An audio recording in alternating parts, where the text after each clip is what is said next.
Welcome to the Draw Shop's Get Genius podcast, where we talk to today's business influencers to pick their brain and pull out their genius. It's time to get genius. Hello, listeners.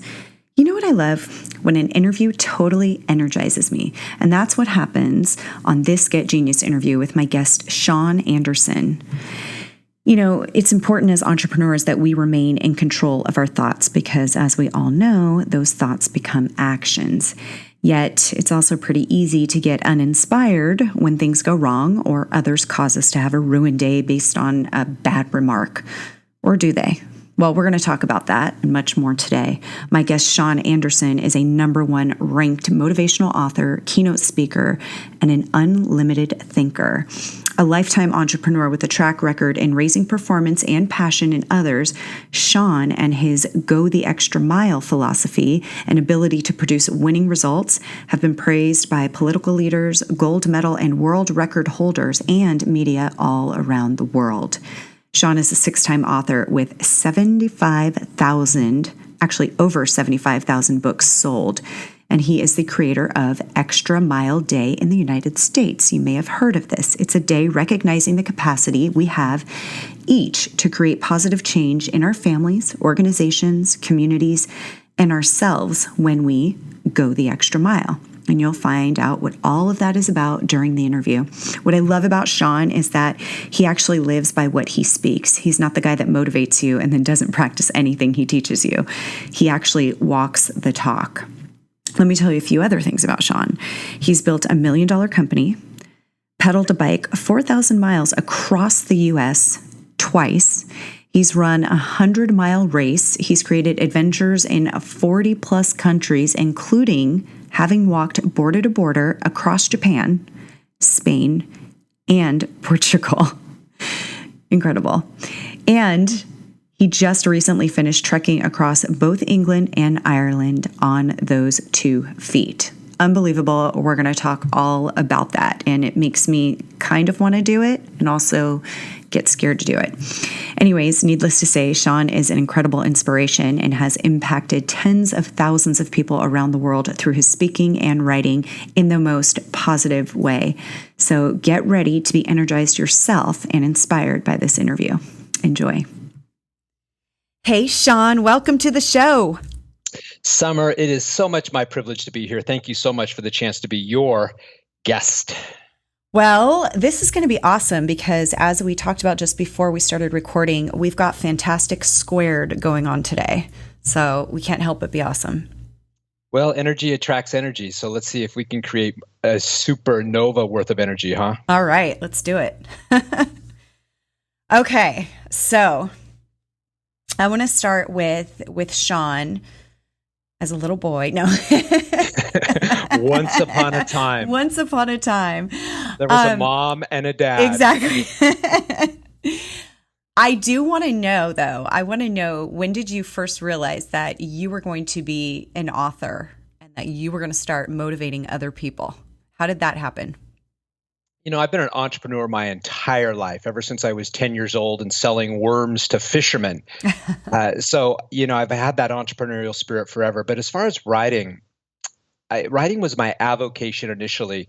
I had owned a business college in Los Angeles, California, and I'd written a couple of books. The first one was A Countdown to College, Preparing Your Student for Success in the Collegiate Universe. Yeah. And that sold about 5,000 copies. But then I wrote a book called Soar to the Top. Soar to the Top did really, really well, and it sold about 50,000 copies. But it's still, writing was only my avocation. But after I decided to leave the brick and mortar business of being an entrepreneur, I started to write more. In 2009, I put out 3 books, and ever since then, I just have a real passion for writing. That's awesome. And how easy is it for you to share your stories? How easy was it for me to share my stories? I think it's an evolving process. Actually, I think my own personal writing becomes more vulnerable as I get older. I I had these words in me that I wanted to encourage, empower, and motivate others to be the best that they could be. And those words came out easily and freely. But as I've gotten older, I've learned to mix my own, ups and downs a little bit more in my writing. Yeah. So you're obviously this amazing adventure guy, and you've created adventures in 40 plus countries. Yeah, correct? Yeah. I like to travel for sure, right? Right. I just came back just about 3 weeks ago from a pretty cool adventure I'll share with you. Yes, please. I just finished walking across the country of England, and then that wasn't quite enough. So I dipped over to Ireland and I walked down the eastern coast of Ireland all the way down the southern tip to reach the other side of the country of Ireland on the western side. So yeah, that was actually the fourth and the fifth country that I've walked completely across or around. So you're walking all day long? Like how many miles are you walking in a day? Well, the longest venture that I ever had was when I walked around Shikoku, Japan, an island in Japan. That was 48 days, 750 miles. The fastest that I've done is I walked across the country of Spain. I did 550 miles starting from France, and I did that in 27 days, which was just over an average of 20 miles a day every day for 27 straight days. And how do you come up with this, that this is what you're going to do? Does the idea just come to you and you go, yep, going to do it? Man, it's just listening to the whispers. I know that every single year I look for what I call my axe sharpening adventure, that adventure that goes out and sharpens my purpose, my passion, and the rest of the days of my life. And then, you just kind of go, gosh, where's a cool pilgrimage that I would like to walk across? Where's a cool country that I want to visit? And so that place that just ends up whispering into you, and you go, oh my God, that's it. I am so walking across England. Yeah. I can't wait. So that's just kind of how it happens. All those adventures, it's just all of a sudden, I believe that we all have these whispers. Okay, Summer, I believe that we have these silent things that said, oh, I want to do that. Oh, I want to talk to that person. Oh, I want to go there. Oh, I want to see that movie. I want to travel there. Those are the whispers that I believe really speak to the deepest part of who we are. And when we give those whispers voice, when we truly listen to them, that's when we start to live the best version of ourselves. So sometimes, you're just quiet. You say, this is what I want to do, and you just listen for the answer. Yeah. So what's happening that I'm imagining you're doing these adventures because there's some type of transformation happening? And maybe not, but you tell me, how does that help you in your, greater mission in life? Well, because anytime that we push ourselves out of our own comfort zone of the warm and cozy little world that we create, we become stronger. Our comfort zone gets pushed out further, and we're able to have less fear in what we accomplish in life. So every time that I just put on this 25-pound backpack and I head to another country, I got to tell you, that 4-letter word fear, that monster fear, it's screaming pretty loud at me. I mean, come on, I don't know where I'm staying. I don't know where I'm eating. I don't know where I'm going. So when I succeed in a mission like that, not only at the end, but each day, and not only each day, but each hour, all of a sudden I become more brave. I become more courageous to believe in myself, to believe in my vision, to believe that the words that come out of my mouth are words that emanate from my heart, from the deepest part of me. And so that's the transformation that takes place, is that solid belief in those two words, I can. Yeah. And how have these experiences helped you to empower others?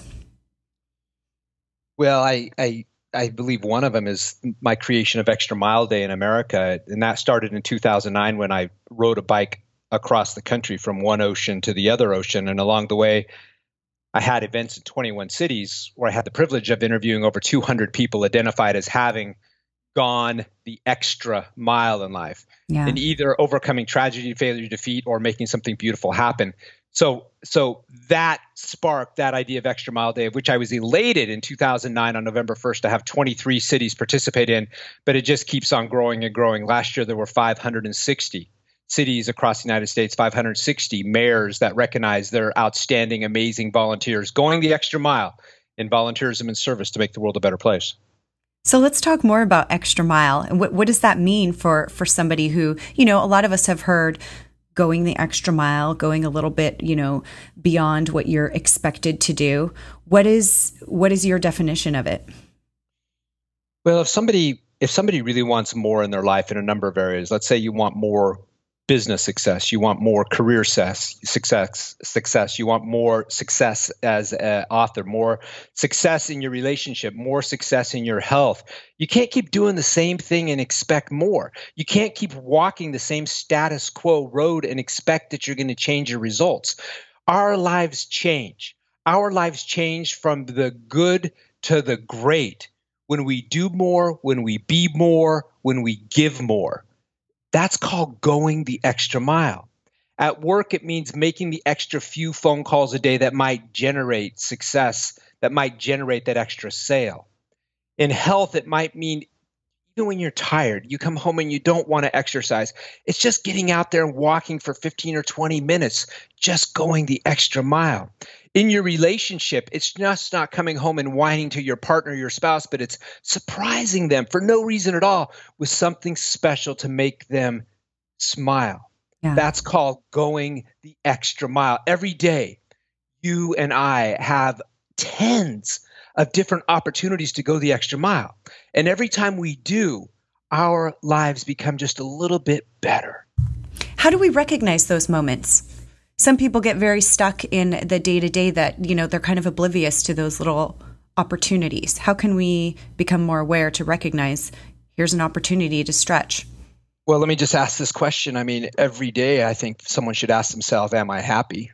Am I being as successful as I want to? Am I finding satisfaction in my job? Is this the kind of place that I want to hang out? Is this the kind of place I'm working 8 to 5 and giving up 40 hours a week for? I mean, when we ask those kind of questions, that's the big tale that tells us whether or not we're living the best version of ourselves. Because anytime we feel like we're walking this mediocre path, it means that we've kind of given up on ourselves a little bit. And so that's the clue. I need to do a little bit more, man. I need to dust off my resume, polish it up, and create something different. If you're in a relationship that's gone really stale, well, that's the sign. Are you happy? No, I'm not. Then that's the moment that you need to do a little bit more. If you look in the mirror after jumping out of the shower in the morning and going, oh my God, who's that person in the mirror? Well, that might be a sign that you need to do a little bit more. So every single day, there's these little tiny warnings. And when we develop what I call personal awareness of what we're thinking and what we're feeling, the deeper our personal awareness becomes, the greater opportunity we have to create something more that we want. Right.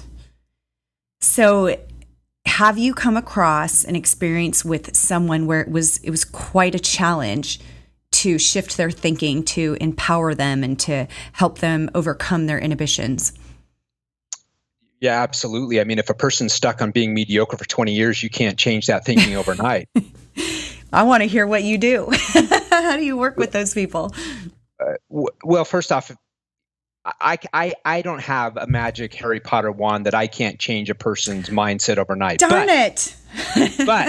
but Summer Felix, what I have and what you have and what everybody has is the ability to reprogram their stinking thinking. What we all have the ability to do is to realize, man, I don't like how I think. I don't like how that generates the feelings I do. I don't like that I have.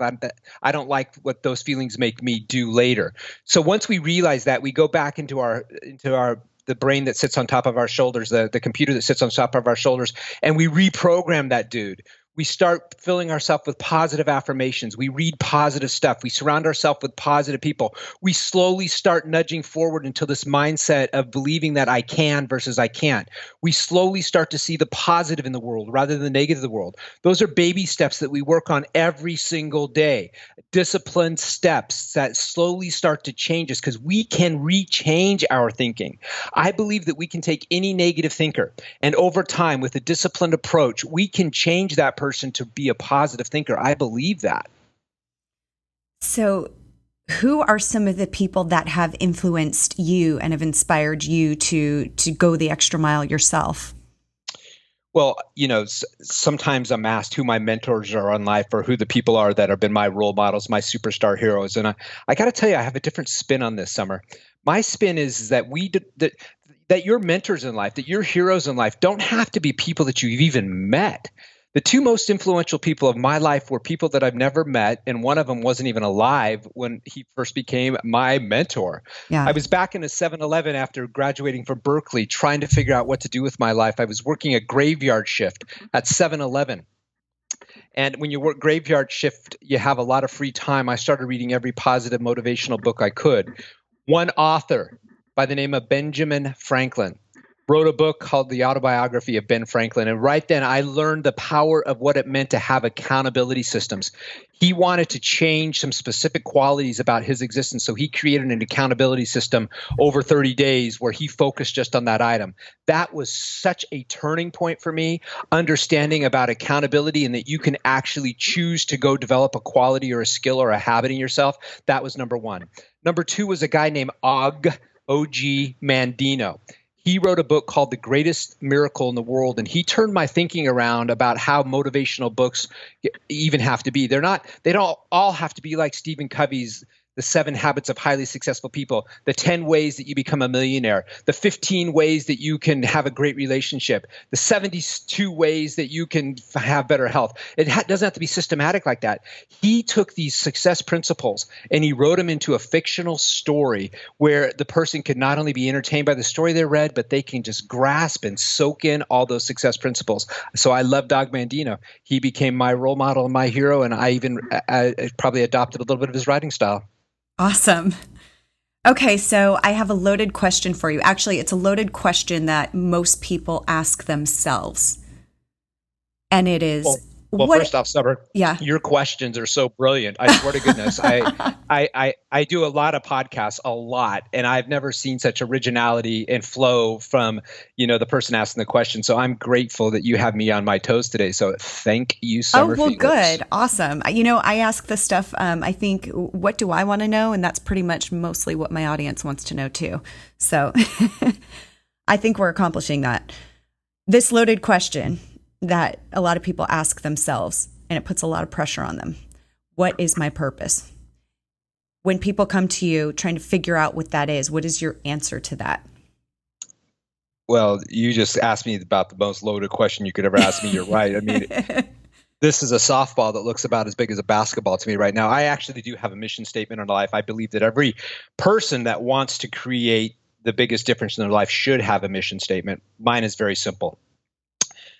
To empower 1 million people to lead a more passionate, positive, and purposeful existence. And that's your purpose. That's my purpose. And what about the people that say, how do I even find what my purpose is? They really don't have any clue. I actually just wrote a newsletter on this past week. And I believe that it's not necessarily your job that dictates what your purpose is. And if you're trying to find purpose in your jobs, you might be looking forever. Purpose doesn't matter what our occupation is. It matters more what our contribution is. Mm-hmm. And if you want to find out what your purpose is, then ask yourself this question: what do I love to do? What causes really resonate with me? Because it's in those causes and it's in those interests that you have where your purpose can be found. Because then what you do is you look for every opportunity in the world to take that interest, to take that cause that you passionately believe in, and you find ways to volunteer, to get involved, to do as much as you can and as often as you can in what that whisper, that cause, that interest, that passion that you have in you. Because in that is a nice big bow tie of what's called my purpose. Mm-hmm.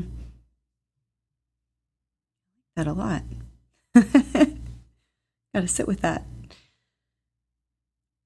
When people can go through, different phases on a day-to-day basis where they're super motivated, feeling very empowered, and one little thing can trigger them.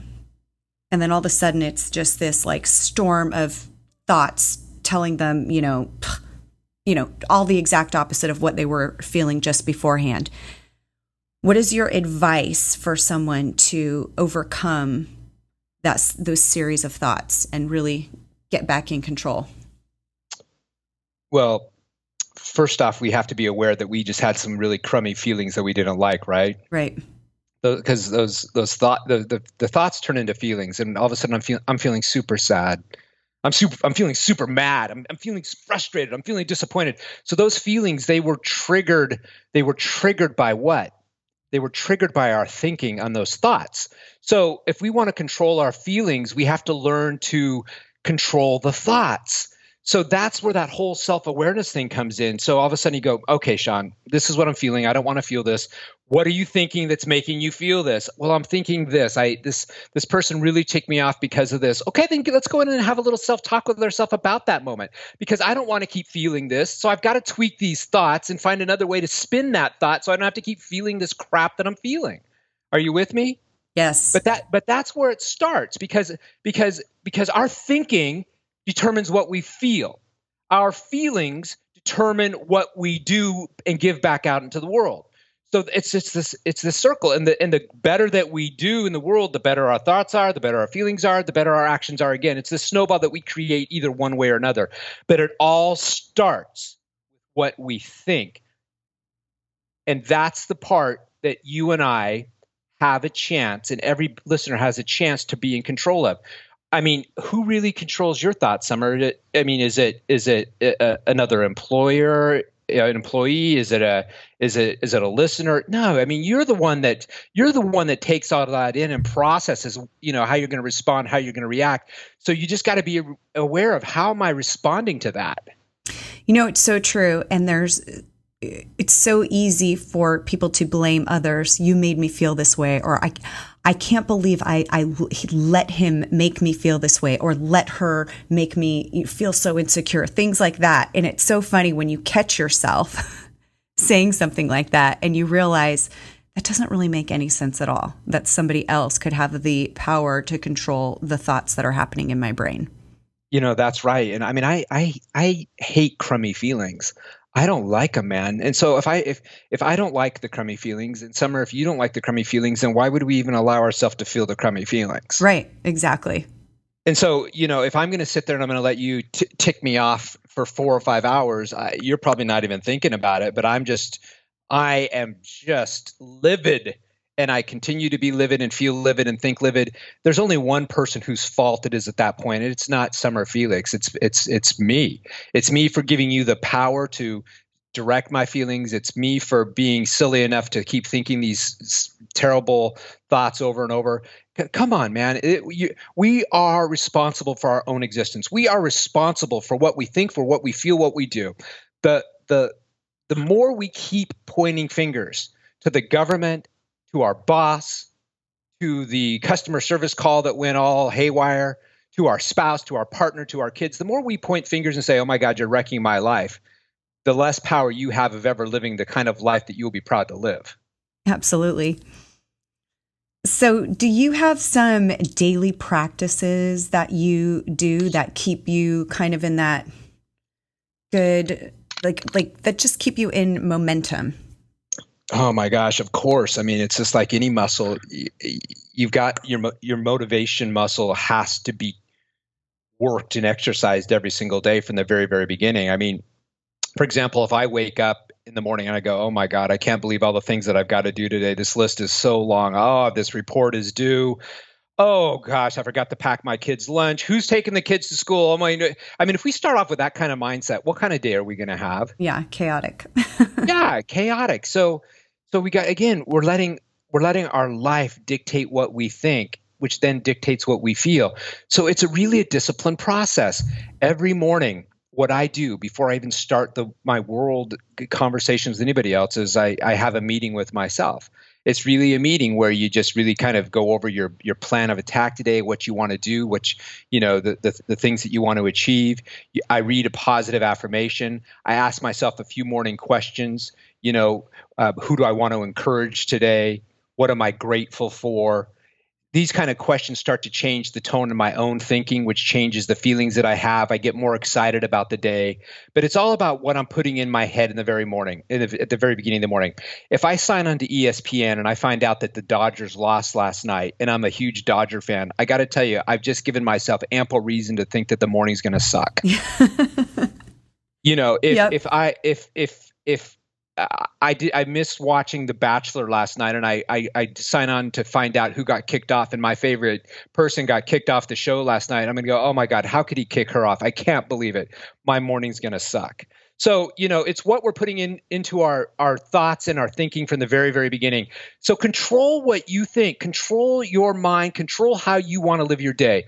And those are the sort of things that you do completely throughout the day. Have affirmations everywhere, little reminders of what you want to focus on. Have one on your steering wheel, have one on the mirror in the morning when you're brushing your teeth. These things work. These are tools. These are accountability tools to keep us on track of what we want to do.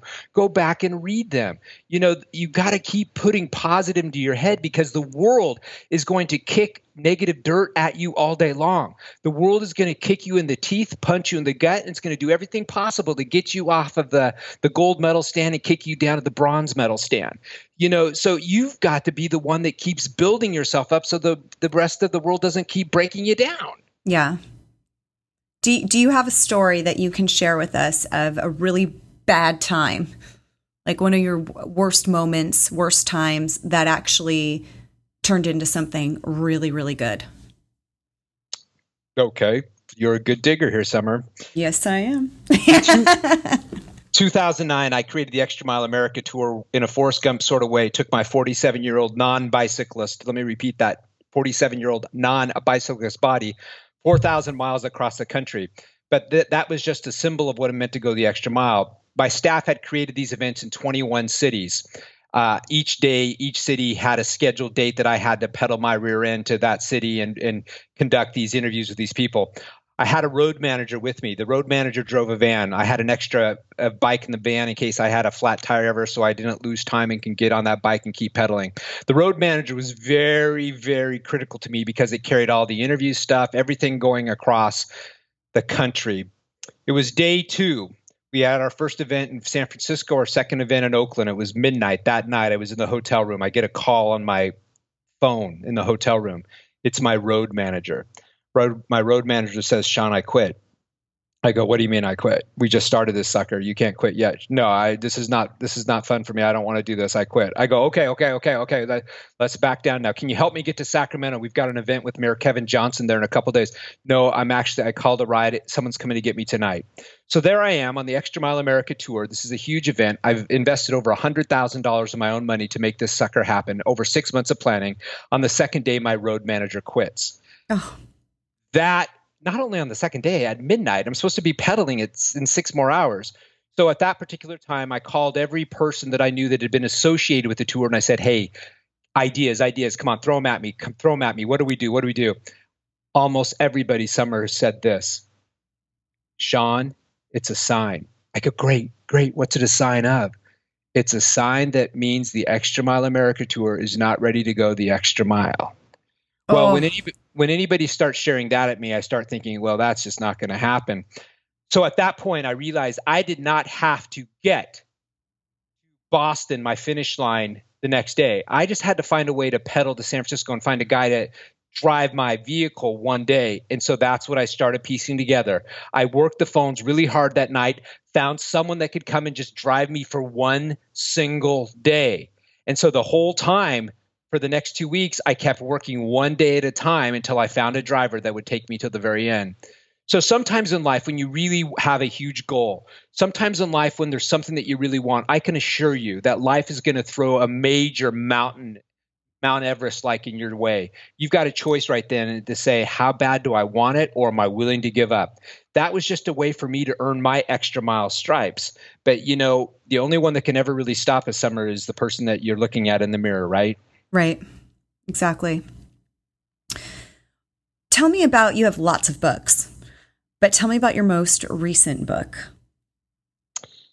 Well, my most recent book is one that I was just working on just a few moments ago before I talked to Summer Felix. The book's called The Four Fibs. It's going to be taking my character Amicus. And Amicus is a character that showed up in the book A Better Life, an inspiring story about starting over. He's a character that showed up in Amicus 101. This interesting amazing teacher that teaches these profound life lessons that helps change people from the inside out. So this next book called The Four Fibs is going to go back and talk a little bit about Amicus as he's helping someone get through a lot of really, really bad things in life. Wow. How long does it take you, out of curiosity, to write a book, or has each one been different? It really depends on my intention.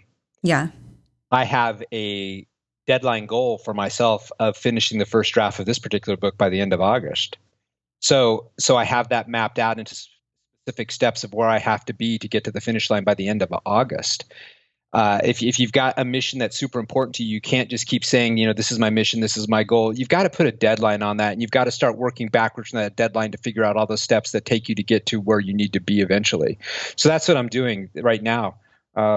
I know that I want to get it out, so it's not going to be a book that comes out in 2019 or 2023 or maybe someday. It's coming out soon, and it's because of the calendar that I base it on. So awesome. I think it's so cool. I can hear the inspiration. Like, I can just imagine you like at the computer with it just like flowing right out of you. So I'd love to talk about one more thing, and that is, I believe this is your philosophy in terms of achieving bigger goals, and that is taking it one small step at a time. And I think people can get very overwhelmed with, I want to be from here to there overnight. Please speak to that in, that whole people getting so ambitious and they're so excited, but then they get let down when they're not there as fast as they want to be. Well, that's the whole New Year's resolution thing. I want to lose 30 pounds. Oh my God, I'm going to feel so amazing when I lose 30 pounds. That's going to be so awesome. But to lose 30 pounds, it's requiring, an hour workout 5 days a week. It's requiring giving up the chips and the Pepsis and all that. And it's all those inches to get to the mile mark that we forgot about how hard they are. So when I'm setting a big goal, I don't really have the destination. That's not what's planted in my head every single day. It's not to get to the letter Z in the alphabet immediately, but it's just to get from the letter A to the letter B, because I can accomplish that. I can accomplish that small little step, because if I keep focusing on the fact that I've got to lose the whole 30 pounds, that becomes so overwhelming to me, I don't even want to try. Oh, yeah. You don't run a marathon by getting to the 26.2 mile mark as soon as you start. You get to it by getting to the 100-yard mark. And then you get it to the 1 mile mark. And then you just go to 2 miles. I can do that. I can so do that. Okay, Shawn, just get to 5 miles. Come on, dude. 5 miles. That's all. 5 miles. Just get there. 5 miles. 5 miles. That's how you achieve the big goals that you want. You have to break them into miniature steps. And I just don't want 3 steps. I don't like just 3 steps for a big goal. Man, give me 15 steps. You might have 3 sections of 3 levels, but give me 5 or 6 steps under each of those, because then we can feel the success of progress and the success of movement and positive mojo builds when we continue to achieve each of those small baby steps. And then all of a sudden you look over your shoulder and you've just completed 6 of them. And you go, I can do this. I am doing this. That gives you a shot to get to the 30-pound mark if that's what the goal was. Right. So you work with people individually, and then you also work with organizations. Is that correct? Yeah, I'm not so big anymore. I'd only have a few clients that I work with individually, because my whole passion right now is to try to multiply message in the biggest possible way that I can. And I believe that you do that through writing. I believe that you do that through speaking to larger groups, creating events. That's what I believe. Sometimes it just becomes too time intensive to do the actual success coaching. So that's not as much of what I choose to do. I will, but it's not my fave. Right. Okay. That makes sense. But that is obviously where you got a lot of the experience and probably inspiration for your books. Yeah, I tell you, my number one guinea pig is, guess who, though? You. Yeah, for sure.